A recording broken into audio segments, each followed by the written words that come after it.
What if the person who planned this crime was never even in that camera frame? Let me say that again. The masked man you see on that doorbell footage, the one with the gun, the gloves, the backpack, he might not be the mind behind this. He might just be the face they wanted you to see. Because here's what nobody is talking about: Nancy Guthrie was 84 years old. She had a pacemaker. She had limited mobility. She lived alone in a quiet neighborhood in the Catalina foothills of Tucson, Arizona. And on the night of January 31, 2026, after a completely normal evening, dinner with family, games, home by 9:50 p.m., she simply vanished. Blood on the front porch. An open door. A masked man on a camera. And $6 million in Bitcoin demanded through ransom notes sent not to the family, but to media outlets. Does that feel like a robbery to you? Because it doesn't to me. And it doesn't to the behavioral analysts who have spent decades studying how real crimes are staged and why. Something about this case doesn't add up. And today, we are going to go through it layer by layer until the picture becomes clear. Stay with me. Because the most important piece of evidence in this entire case isn't the blood, and it isn't the camera footage. It's a piece of technology smaller than a matchbox sitting silently inside Nancy Guthrie's chest that recorded every single heartbeat of her final moments. But we'll get to that. First, let's talk about what we actually know. Before we dive into the forensic analysis, I want you to understand why this isn't just another internet theory. The behavioral science framework I'm going to walk you through comes from the field of criminal profiling, specifically the methodology developed by FBI profiler Ann Burgess. You may know her work from the Netflix series Mindhunter, the real-life interviews with Ted Bundy, BTK, John Wayne Gacy. The patterns. The psychology. The way killers construct their crimes and then reconstruct the scene afterward. Her core principle is simple: criminals leave behavioral fingerprints, not just physical ones. The way a crime scene is arranged tells you what the offender wanted investigators to think. And when those arrangements contradict the physical evidence, that contradiction is not an accident. That is a window into the truth. Keep that in mind as we go through this case. Let's set the scene properly. Nancy Guthrie, born January 27, 1942, in Fort Wright, Kentucky. She had lived in the Tucson area for over 50 years. Widowed since 1988, when her husband Charles died during a mining trip in Mexico. 3 children, Cameron, Annie, and Savannah. Yes, that's Savannah. The co-anchor of NBC's Today Show. Nancy lived alone. She was, by all family accounts, mentally sharp and fiercely independent. On January 31, 2026, she had dinner with family, came home just before 10 p.m., and was never seen again. When she didn't show up for her virtual church service the next morning, her family called 911. What they found: drops of her blood on the front porch. Her phone left behind. Her critical medications left behind.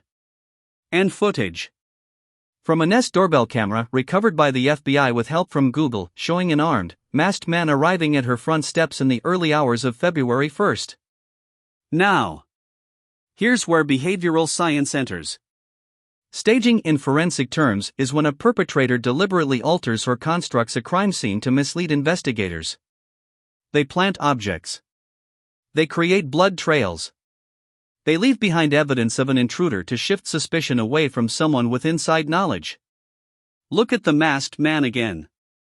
Retired FBI agent James Clemente, one of the leading profilers in the country, reviewed the footage and said something remarkable: he is not a sophisticated offender.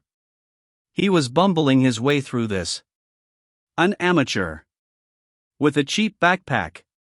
A holster that didn't fit right. Moving mechanically, not panicked. Not rushed, but weirdly calm. Like someone following a script someone else wrote. What does that tell us? It tells us there may be 2 people involved in this crime. One who showed up. And one who planned. This is the part that changes everything. In criminal profiling, when you see a complex, premeditated crime executed through an amateur actor, you look for what analysts call a split dynamic: an executive and a puppet. The actor, the man on camera, is unsophisticated. The wrong gear. The wrong holster. Clumsy behavior at the door.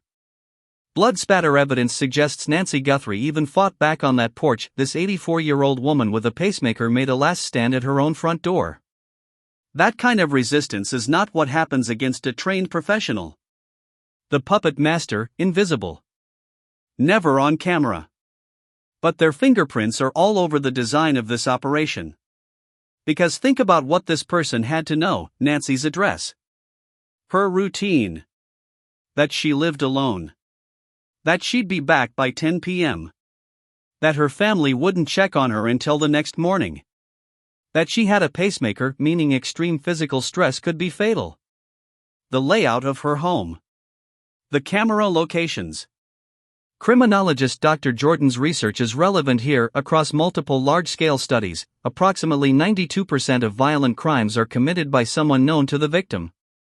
Stranger abductions of this level of planning are extraordinarily rare.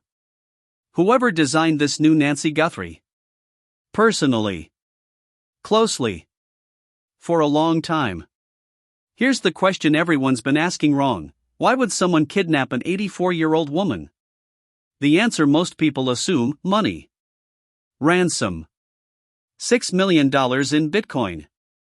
But let's look at that ransom more carefully. The notes were sent to media outlets, not directly to the family. FBI agents publicly called this highly unusual. Real ransom operations maintain direct, private communication with the family to maximize leverage and minimize law enforcement involvement. Sending demands through CNN and KOLD TV is not how professional kidnappers operate. It's how someone trying to create noise operates. And the Bitcoin wallet tied to the demand? As of the time of this recording, no transaction has been confirmed. No movement. No negotiation follow-through. Compare this to the Lindbergh baby case of 1932, the most famous ransom case in American history. The baby was already dead when the ransom notes were sent. The notes were a distraction. A way to buy time and redirect investigators while the real evidence degraded. History doesn't repeat. But sometimes it rhymes. Now add this: Nancy's home showed no signs of a ransacking. No valuables taken. Her medications, which she needed daily, were left behind. If someone was going to hold her alive for ransom negotiations, why leave her life-sustaining medications at the scene? This points to a different motive entirely. What analysts call an elimination murder, where the victim is not the primary target. The victim is an obstacle. Remove Nancy Guthrie, and you create maximum chaos in the life of her daughter, one of the most visible journalists in America.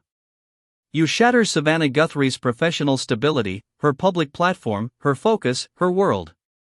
The question isn't just who wanted Nancy gone.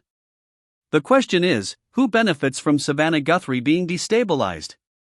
Let's slow down on the ransom notes for a moment, because there's a line buried in one of them that most coverage has glossed over. According to reports, one of the notes included a phrase acknowledging that things didn't go exactly as planned. A reference to Nancy's physical condition being worse than anticipated. In behavioral science, this is called a slip, an unintentional reveal. When someone writes something that inadvertently contradicts their own cover story. If this was purely a kidnapping for ransom operation, the offender would have no reason to reference Nancy's health at all. But if the plan was something else, something that went wrong because Nancy's heart responded more severely than expected, then that line makes a different kind of sense. It suggests the plan was not to hold her indefinitely. It suggests something went wrong. And the ransom notes, sent after the fact, became a narrative device to control the story. The FBI confirmed that a California man was arrested for a separate ransom extortion scheme, someone pretending to be the abductor to get money from the Guthrie family. Which means the noise around this case is extreme. Which is exactly what a puppet master would want. Confusion. Chaos. Misdirection. Dead ends everywhere you look. Now let's talk about what the investigation got wrong, because this is where things get genuinely alarming. FBI Director Kash Patel confirmed publicly that the FBI was kept out of this investigation for 4 days after Nancy disappeared. For days in a missing persons and suspected abduction case where the first 72 hours are critical for forensic evidence collection. It was only after the FBI was brought in that investigators even accessed the doorbell camera footage. Patel stated the FBI offered to send DNA samples to Quantico for rapid analysis within days, an offer that was delayed. That delay matters. Because during those early days, the crime scene was being handled loosely. Blood pattern evidence, which could have mapped exactly what happened on that porch, may have been compromised. Environmental forensics in an outdoor crime scene degrade rapidly. Gloves found near the home, potentially the suspects, turned out to mostly belong to search party volunteers. 16 separate gloves analyzed. The DNA from the original gloves found early in the search? Sent to a Florida lab, then forwarded to the FBI, then potentially to a specialized forensics lab called Astrea, which previously helped identify the Gilgo Beach killer. As of May 2026, 100 days after Nancy vanished, her whereabouts remain unknown. Else, something that went wrong because Nancy's heart responded more severely than expected, then that line makes a different kind of sense. It suggests the plan was not to hold her indefinitely. It suggests something went wrong. And the ransom notes, sent after the fact, became a narrative device to control the story.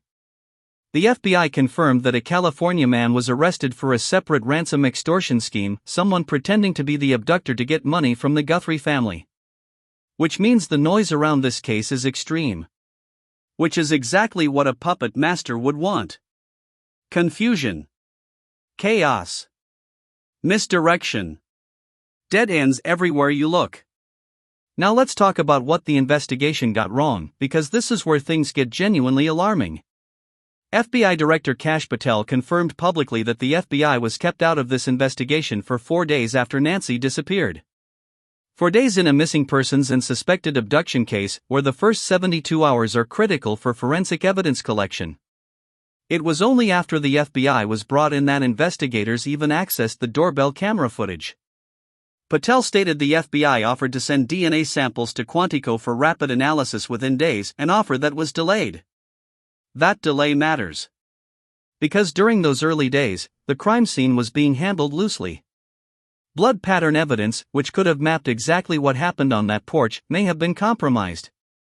Environmental forensics in an outdoor crime scene degrade rapidly. Gloves found near the home, potentially the suspects, turned out to mostly belong to search party volunteers. 16 separate gloves analyzed. The DNA from the original gloves found early in the search? Sent to a Florida lab, then forwarded to the FBI, then potentially to a specialized forensics lab called Astrea, which previously helped identify the Gilgo Beach killer. As of May 2026, 100 days after Nancy vanished, her whereabouts remain unknown. No arrest. No confirmed perpetrator. No proof of life. The puppet master, if one exists, has maintained complete operational silence. And here is the darkest part of this analysis: if the actor, the man on camera, knows who designed this, he is a liability. And liabilities, in crimes like this, have a way of being silenced before they can talk. Here's where I want to leave you, and I want you to really sit with this. Inside Nancy Guthrie's chest, before she disappeared, was a pacemaker. A small device about the size of a matchbox that continuously logged her heart rate, rhythm, and biological data in real time. That pacemaker is a silent witness. If Nancy Guthrie's body is ever recovered, that device will contain the most precise biological record of her final moments, time of death, cardiac stress levels, the exact sequence of what her heart went through. It cannot be tampered with. It cannot be staged. It is a closed system that recorded the truth regardless of what anyone did to the scene around her. That data could be the single most important piece of forensic evidence in this entire case. On Mother's Day 2026, Savannah Guthrie posted a message to her mother: "We miss you with every breath. We will never stop looking for you. We will never be at peace until we find you." Advanced genealogical DNA analysis, the same technology that cracked cold cases like the Golden State Killer, is reportedly now being applied to biological evidence from this case. C.C. Moore, one of the foremost genetic genealogists in the country, has been monitoring the case closely. The evidence exists. The technology exists. And somewhere out there, someone knows something. If you're watching this and you have any information, no matter how small, contact the FBI tip line at 1-800-CALL-FBI. The combined reward for information in this case now exceeds $1.2 million. Nancy Guthrie deserves answers. Her family deserves answers. And we are not done looking. If this video made you think differently about this case, share it.